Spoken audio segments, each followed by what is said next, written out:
അവൾ ജന്മനാന് CTV ആയിരുന്നു. നടക്കൂല എന്ന് ഡോക്ടർമാർ വിധിയേനി. ആകെ കുഴഞ്ഞിട്ടുള്ളൊരവസ്ഥയായിരുന്നു. ഇങ്ങനെ മടിയിൽ വെച്ചാൽ ഒന്ന് ചവിട്ടി നിൽക്കുക ഒന്നും ചെയ്തില്ല.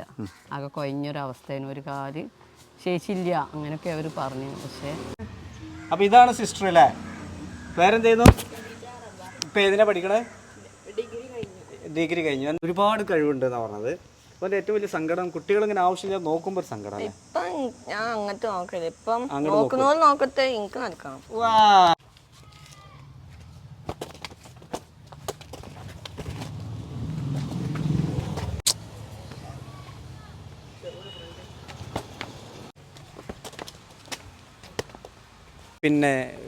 പിന്നെ വിൽമ റുഡോൾഫിൻ്റെ സ്റ്റോറി എല്ലാവരും കേട്ടിട്ടുണ്ടാവും.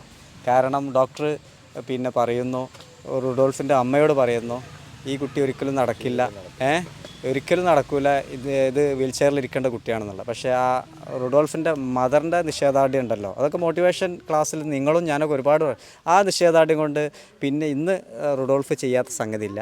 നമ്മുടെ അതേപോലെ അല്ലെങ്കിൽ അതിനപ്പുറത്തേക്കുള്ള ഒരു സ്റ്റോറി മലപ്പുറത്തുണ്ട് കേട്ടോ. മൊറയൂരുണ്ട്. ഈ ഉമ്മയും മകനും ഒഴുകൂര് നിരവത്ത് ഇവർ ശരിക്കും SLC വരെ പഠിച്ചിട്ടുള്ളൂ. പക്ഷേ 2 മക്കളെ പോറ്റി വളർത്തി ഭിന്നശേഷിക്കാരെ മക്കൾക്ക് ഇപ്പോൾ കോൺഫിഡൻസ് കൊടുത്ത് ഈ മോന് ചെയ്യുന്ന എന്തൊക്കെയാണ് നിങ്ങൾ വീഡിയോയിൽ കാണണം. ഒപ്പം വേറെ മോളുണ്ട് കേട്ടോ, ഇപ്പോൾ ഡിഗ്രിക്ക് എത്തിയിട്ടുണ്ട്. ഒന്ന് പറഞ്ഞേ എന്തൊക്കെയാണ് നിങ്ങൾ പേരും സംഗതിയൊക്കെ ഒന്ന് പറഞ്ഞേ. എൻ്റെ പേര് കരുണീസ. പിന്നെ മൂത്ത മോള് ഖദീജ റബ. അപ്പം മഞ്ചേരി യൂണിറ്റി വുമൻസ് കോളേജിൽ നിന്ന് 3rd ഇയർ BCom പഠിച്ചപ്പോൾ എക്സാം എഴുതി. ഇനി അവള് അറബി TTC ചെയ്യണമെന്ന് വിചാരിക്കുന്നത്. അവൾ ജന്മനാന് CTV ആയിരുന്നു. നടക്കൂല എന്ന് ഡോക്ടർമാർ വിധിയേനി. ആകെ കുഴഞ്ഞിട്ടുള്ളൊരവസ്ഥയായിരുന്നു. ഇങ്ങനെ മടിയിൽ വെച്ചാൽ ഒന്ന് ചവിട്ടി നിൽക്കുക ഒന്നും ചെയ്തില്ല. ആകെ കുഴഞ്ഞൊരവസ്ഥയായിരുന്നു. ഒരു കാല് ശേഷിയില്ല അങ്ങനെയൊക്കെ അവർ പറഞ്ഞു. പക്ഷേ അവർ പറഞ്ഞതിലപ്പുറം നമ്മൾ തെറാപ്പി ചെയ്ത് ഷൂട്ട് പ്ലാസ്റ്റർ ഇട്ട് അങ്ങനെ റെഡിയായി. പിന്നെ അതേപോലെ വൈദ്യന്മാരെ അത് നോക്കി അങ്ങനെ കുഴമ്പൊക്കെ തേച്ച് റെഡിയായി. 3 വയസ്സ് വരെ ഓള് അങ്ങനെ നിരങ്ങി നടക്കായിരുന്നു. ചന്തിട്ട് ഇങ്ങനെ അടങ്ങി. പക്ഷെ എപ്പോഴും വിഷമമായിരുന്നു മോളിങ്ങനെ നമ്മളെ ഇവിടെ ജീവിതത്തിൽ എവിടെയും ഇത് കാണാത്തതുകൊണ്ട്. മോളും അല്ലേ പ്രത്യേകിച്ചും അവൾ നടക്കൂല എന്നുള്ള ആകെ ഒരു കരഞ്ഞിരിക്കുന്ന ഒരവസ്ഥയായിരുന്നു. പക്ഷേ കരഞ്ഞിരുന്നാൽ കുട്ടികളൊന്നും ആവില്ല എന്നുള്ള ഇതിലപ്പുറം medical college, Kozhikode medical college എല്ലാ ആഴ്ചയിലും കൊണ്ടുപോയി പ്ലാസ്റ്റർ ഇട്ട് ചികിത്സിച്ചു. മോള് 3-3.5 വയസ്സിൽ മോള് നടന്നു. അപ്പോൾ കുഴമ്പൊക്കെ തേച്ച് 3 മണിക്കൂറൊക്കെ തേച്ചിട്ടിട്ട് അങ്ങനെ എന്തുകൊണ്ടാണ് ദൈവത്തിൻ്റെ ഒരു പ്രാർത്ഥന കൊണ്ടാണ് നടന്നതെന്നാണ് എൻ്റെ വിശ്വാസം. കൂടുതൽ നമ്മൾ അവളെ തെറാപ്പി ചെയ്യും. അങ്ങനെ അതേപോലെ മുൻഭാഗമൊക്കെ ഇങ്ങനെ തള്ളിയിട്ട് അങ്ങനെയൊക്കെ ആയിരുന്നു അവളുടെ ഒരു ഇങ്ങനെ മുന്നോട്ട് ഉന്തിയിട്ട്.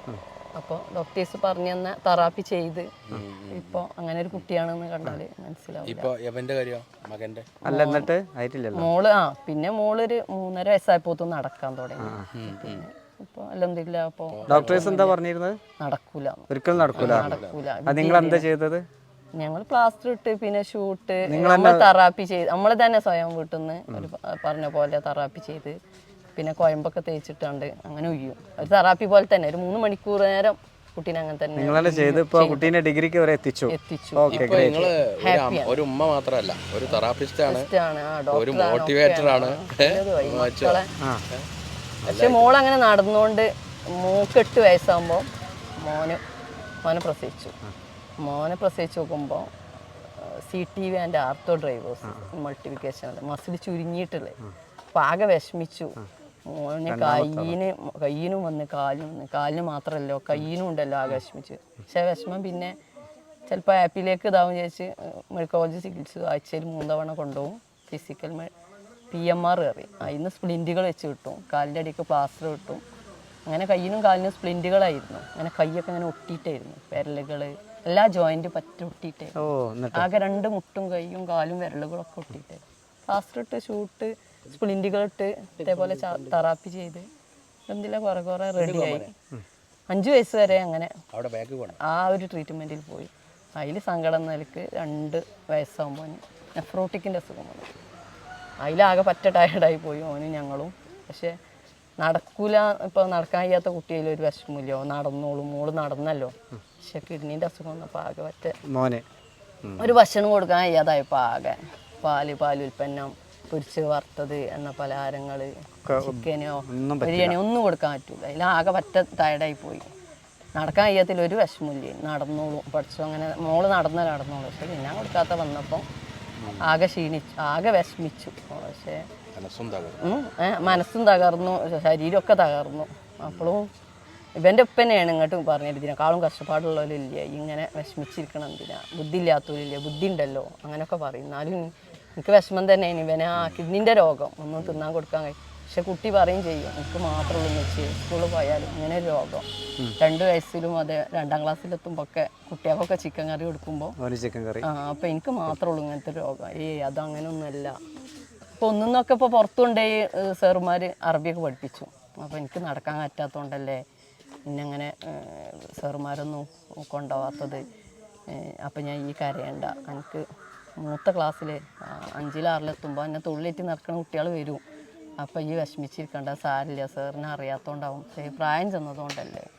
ഇപ്പോൾ അല്ലെന്നില്ല 5ൽ 6ലെത്തിയ കുട്ടികളും എന്നെ തുള്ളിയിട്ട് പുറത്തുകൊണ്ടുപോകും. അപ്പോൾ അവൻ തന്നെ പറയും, മെച്ചി ഒന്നൊന്ന് പറഞ്ഞിരുന്നല്ലോ, നല്ല ഫ്രണ്ട് കിട്ടും. അപ്പോൾ ഇവന് ഇരുന്ന് കാണുന്ന കുട്ടികൾക്ക് വിഷമമായിട്ട് എടുത്ത് തുള്ളിയിട്ട് കൊണ്ടുകൊടുക്കുക. അല്ല പിന്നെ അപ്പോൾ നിങ്ങൾ ആ ഒരു മനസ്സിന്റെ കട്ടിയോണ്ടാണ് ഇങ്ങനെ എത്തിച്ചത്. അന്ന് തളർന്നിട്ടുണ്ടെങ്കിൽ ആകെ ഡൗൺ. ഇപ്പോൾ ഒരുപാട് കാര്യത്തിന്റെ കട്ടി തരാൻ കിട്ടാനുള്ള കാരണം എനിക്ക് BRC തന്ന നല്ല ക്ലാസ്സാണ്. BRC അംഗങ്ങൾ അവരിപ്പോ മദ്രസയിൽ പോയിട്ടുണ്ട്. 2 കുട്ടികൾ വിളിച്ചു. അവർ വരുമോ? അവര് മദ്രസ പോയി. അല്ല പിന്നെ ഇപ്പൊ എന്തൊക്കെയാ ചെയ്യും കുട്ടി? ഇപ്പൊ എന്തൊക്കെ ഒരുപാട് കഴിവുണ്ട് എന്ന് പറഞ്ഞിട്ടാണ് നമ്മൾ അതിലേക്കാണ് വരുന്നത്. സാധാ പാട്ട് പാടും, അറബി പദ്യം, മോണാക്ട്, മിമിക്രി, പ്രാസംഗികം, പിന്നെ ചെണ്ടമേളം. ഇതൊക്കെ ആരെ പഠിപ്പിച്ചതാണോ? അല്ല, അവൻ സ്വയം ചെയ്താണ് ആണല്ലേ? അങ്ങനെ എന്തോ ഒരു എക്സ്ട്രാ ഓർഡിനറി പവർ ഉണ്ട്. ഇപ്പൊ പറയണത് എന്താ പറയാ, ഗിറ്റാർ പഠിപ്പിച്ചത്. എന്നോട് എന്താ പറയുന്നത്? അപ്പൊ ഞാൻ അങ്ങാടി നോക്കിയിട്ട് എനിക്ക് കിട്ടിയില്ല. എനിക്ക് അങ്ങനെ ചെയ്തു നോക്കാനാണ്. അപ്പൊ എന്നോട് പറഞ്ഞ് നല്ല വിലയാണ് നീ വാങ്ങിച്ചു തരണ്ട, ഒരു 300 നീ വാങ്ങിച്ചാൽ മതി, കൂടുതൽ വിലയുള്ള സാധനമാണ് പണി. കൊണ്ടുകൂട്ടിയ കടയിലാണല്ലേ? അപ്പൊ ഇവരെ നമ്മൾ ജോലിക്ക് പോയാൽ വില നോക്കാൻ കഴിയില്ല. 3 നേരം സ്കൂൾക്ക് പോകണ്ടേ. അപ്പൊ കുട്ടികൾ അറിയാം എന്തിനാ മങ്ങൾ ഇങ്ങനെ. അപ്പൊ ഇതാണ് സിസ്റ്റർ അല്ലേ? പേരെന്ത് ചെയ്യുന്നു? ഇപ്പൊ ഏതിനാ പഠിക്കണേ? ഡിഗ്രി കഴിഞ്ഞു. പാപ്പി ഇമ്മ എത്രത്തോളം സപ്പോർട്ട് ചെയ്തു? നല്ലോണം സപ്പോർട്ട്. അതുകൊണ്ടാണ് ഇപ്പൊ ഇങ്ങനെ അല്ലേ ഉഷാറായത്. ഇനി ഈ മിടുക്കൻ്റെതല്ലേ റാഷിദ് മാഷ് ഉണ്ട് കേട്ടോ. റാഷിദ് മാഷാണ് നമ്മളെ ഈ ആളെ പരിചയപ്പെടുത്തിയത് അല്ലേ? നോക്കല്ലോ എന്നാല് വെച്ചോ, നോക്കാം. എന്നായിക്കോട്ടെ. എന്തൊക്കെയാണ് ഒരുപാട് കഴിവുണ്ട് എന്നാ പറഞ്ഞത്. അതുപോലെ ഏറ്റവും വലിയ സങ്കടം കുട്ടികളിങ്ങനെ ആവശ്യമില്ല നോക്കുമ്പോ ഒരു സങ്കടം. ഇപ്പം ഞാൻ അങ്ങനത്തെ നോക്കില്ല, ഇപ്പം നോക്കത്തെ എനിക്ക് നടക്കണം. ആദ്യം എന്താ സംഭവിച്ചിരുന്നത്? ആദ്യം ഞാനിപ്പം ഞാൻ സൈക്കിളിന് ഇപ്പം ഉമ്മാതെ കാത്തു. അപ്പം ഞാൻ അങ്ങോട്ട് പോകുമ്പോൾ ഇപ്പം ഞാൻ എനിക്ക് ആ കുട്ടികളെ, പക്ഷേ കുട്ടികൾക്ക് ഇന്നറിയും, സ്കൂളിലുള്ള കുട്ടിയാണല്ലോ. അപ്പൊ ഞാൻ അങ്ങോട്ട് പോകുമ്പം ഞാൻ അങ്ങനത്തെ നോക്കിയേക്കാം. അപ്പം ഇങ്ങനെ നോക്കും, ഇങ്ങനത്തെ അറിയാ, ഇങ്ങനെ നോക്കി ഇങ്ങനെ പോകും, ഇങ്ങനെ നോക്കിയാ ഞാൻ അത് എത്തുന്ന വരെ പോലും ഞാൻ നമ്മള് ഒന്നുമല്ല, നമ്മളെക്കാളും കഴിവുണ്ട്, ഒരുപാട് കഴിവുണ്ട്, ഒരു കഴിവല്ല അല്ലേ റാഷിദ്?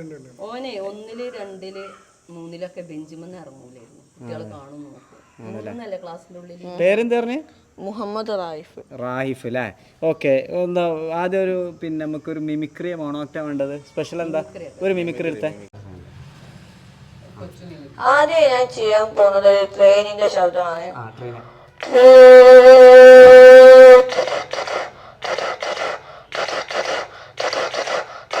അടിപൊളി അടിപൊളി അടിപൊളി അടിപൊളി. ഓക്കെ ഓക്കെ ഓക്കെ, മതി മതി. അടുത്തത് അടുത്തതൊരു റേസിംഗ് ബൈക്കിന്റെ ശബ്ദമാണ് ഉണ്ടാക്കുന്നത്. Racing bike.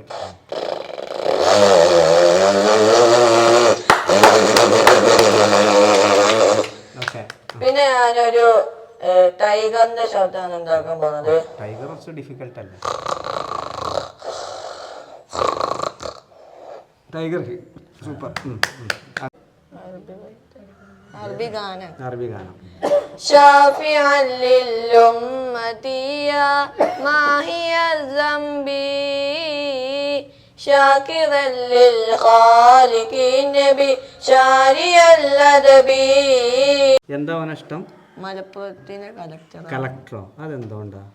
അത് അതാ ഞാൻ മലപ്പുറം കളക്ടറെ കണ്ടീനി ഒരു പരിപാടി ഉണ്ടായപ്പോ അപ്പൊ അത് കണ്ടപ്പോ എനിക്ക് തോന്നി ഞാൻ എനിക്ക് മലപ്പുറം കളക്ടർ അഥവാ കളക്ടർ ആയാൽ എന്താ ചെയ്യാ? എന്താ ഇഷ്ടം? ആയാല് അത് നാടിന്റെ കാര്യങ്ങളൊക്കെ ചെയ്യും. നോക്കൂലേ?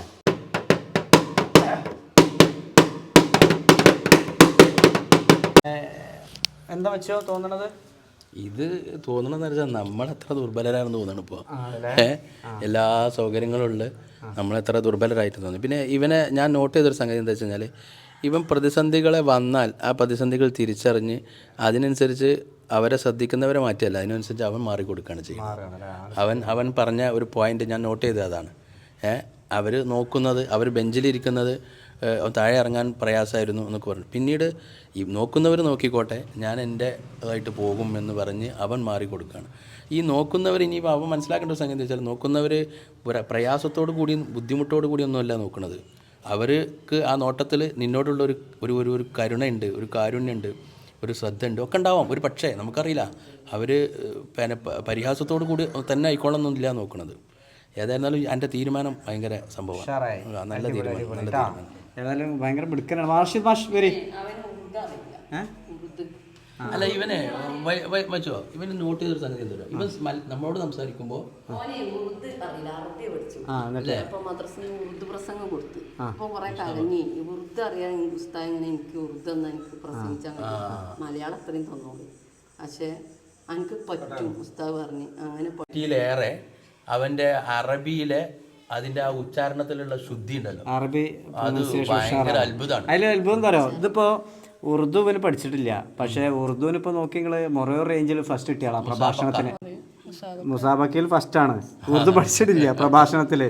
ഇതൊക്കെ എങ്ങനെയാ പഠിച്ച ആളുകളാണ്. അപ്പൊ ഒരുപാട് കഴിവുണ്ടല്ലോ. ഇനിയിപ്പോ അടുത്ത ഇഷ്ടം ആഗ്രഹം എന്താ പഠിക്കണം എന്നാണ്? അപ്പൊ നോക്കാം, ചാൻസ് ഉള്ള. റാഷി മാഷ രണ്ട് വാക്ക് പറയും. ഇത് പിടിച്ചോളെ ആണല്ലേ, ഹൈസ്കൂൾ എത്തുമ്പോ കിട്ടേ. റാഷിയെ പറയും. റായിഫ് BRCയിലെ എല്ലാ കാര്യങ്ങൾക്കും സജീവമായിട്ട് ഉണ്ടാവാറുണ്ട്. അവിടുത്തെ ടൂറിലായാലും ക്യാമ്പിലായാലും ഒക്കെ. അപ്പോൾ അങ്ങനെയാണ് എനിക്ക് പരിചയമുള്ളത്. ഇപ്പോൾ എൻ്റെ അമ്മ ഒരു ഹൈലി മോട്ടിവേറ്റഡ് ആയിട്ടുള്ള സൂപ്പർ സ്റ്റാർ അല്ലേ? നമ്മൾ പേരൻസ് മീറ്റിംഗ് ഒക്കെ വിളിക്കുകയാണെങ്കിൽ ഉമ്മാൻ്റെ തന്നെ ഒരു കോൺട്രിബ്യൂഷൻ അതിലുണ്ടാവും, സംസാരവും കാര്യങ്ങളൊക്കെ ആയിട്ട്. അപ്പൊ അങ്ങനെ എല്ലാം കൊണ്ടും ഒരു തളരൂല. ഏതായാലും സന്തോഷം. പിന്നെ എനിക്കൊരു ആഗ്രഹം എന്താ പറയുക, ഇനി ISLന്റെ ബ്ലാസ്റ്റേഴ്സിന്റെ കളി എനിക്ക് കൊച്ചിയിൽ പോയി കളിയാന്നുള്ള ആഗ്രഹമുണ്ട്. പിന്നെ കമന്ററി പറയും എനിക്ക് 2 മിനിറ്റ് കമന്ററി ISL ബ്ലാസ്റ്റേഴ്സിന്റെ ആൾ തന്നെയാണ് ഞാനും. ഇഷ്ടമുള്ള പറഞ്ഞു ആ വാടാ, നിനക്ക് ഇഷ്ടമുള്ള കമന്ററി പറയും. Free kick from Portugal. Ronaldo വരുന്നു ആ ഫ്രീ കിക്ക് വെക്കാൻ. റൊണാൾഡോ, ഓ നിങ്ങൾ ഇത് കാണുക. Why this man is called a genius. Football ലോകത്ത് എന്തുകൊണ്ടാണ് ജീനിയസ് എന്ന പേരിന് പോർച്ചുഗലിന്റെ പുത്രൻ നായകൻ? പറയാറുള്ളത്, ഒന്നിനും നമ്മളോട് കയ്യൂല വെച്ച് നമ്മൾ പിന്മാറരുത്, കയ്യൊന്ന് പരിശ്രമിക്കുക. അപ്പം അവൻ പറയണത് ഇതാണ്, നമുക്ക് തന്ന കഴിവിനോട് അപ്പുറം നമുക്ക് കയ്യും വിചാരിച്ചിട്ടാണ് ചെയ്താൽ മതി. അതവൻ പറയില്ല. ഇടയ്ക്ക് എനിക്ക് തനിച്ച് കയറണം, ആരെ സഹായം ഇല്ലാതെ കയറണം അവന് പറയാം. നമുക്ക് റായിഫിനെ പോലുള്ള കുട്ടികളിൽ നിന്ന് ഒരുപാട് കാര്യങ്ങൾ പഠിക്കാനുണ്ട്. റായിഫിനെ മാത്രമല്ല, ഒരു മദർ എങ്ങനെയാണ് കുട്ടികളെ മോട്ടിവേഷനിലൂടെ അവരുടെ നന്നായിട്ട് ബൂസ്റ്റ് ചെയ്ത് മുൻനിരയിലേക്ക് കൊണ്ടുവന്നത്. ഉമ്മയും ബാപ്പയും അവർ കണ്ടിന്യൂസ് ആയിട്ട് കൊടുത്ത പോസിറ്റീവായിട്ടുള്ള സപ്പോർട്ടാണ് ഈ കുട്ടികൾ ഈ ഒരു നിലയിലെത്താൻ സാധിച്ചത്. നമ്മുടെ രക്ഷിതാക്കളൊക്കെ നമ്മുടെ കുട്ടികളെ ഇതുപോലെ നന്നായിട്ട് മോട്ടിവേറ്റ് ചെയ്താൽ അവരെ ഏത് നിലയിലെത്തിക്കാനും സാധിക്കും. ഉമ്മറുണ്ട് കൂടെ. ഉമ്മ അധ്യാപികയാണ്, 10 വരെ പഠിച്ചിട്ടുള്ളൂ. ടീച്ചറാണ്, നഴ്സാണ്, ഡോക്ടറാണ്, എഞ്ചിനീയറാണ്, തെറാപ്പിസ്റ്റാണ്, സോഷ്യൽ എഞ്ചിനീയറാണ്. ഈ കുട്ടികൾക്ക് വേറെ ആരും വേണ്ട, ഉമ്മ മാത്രം മതി എല്ലാറ്റിനും. എല്ലാ ഡിപ്ലോമയും അടിപൊളി. ഇത്രയും ധൈര്യം കൊടുക്കണം കുട്ടികൾക്ക്. അതുകൊണ്ട് ഓൻ പറഞ്ഞപ്പോ ലാസ്റ്റ് പറഞ്ഞ എന്താ പറയുക, ഇന്ത്യ മൊത്തം ചുറ്റി കറങ്ങണം, പരസഹായം കൂടാതെ എല്ലാം ചെയ്യണം എന്നാ പറഞ്ഞത്. ആയിക്കോട്ടെ, ഇൻഷാ അല്ലാഹ് ഒക്കെ നടക്കട്ടെ. There will be a way. Okay.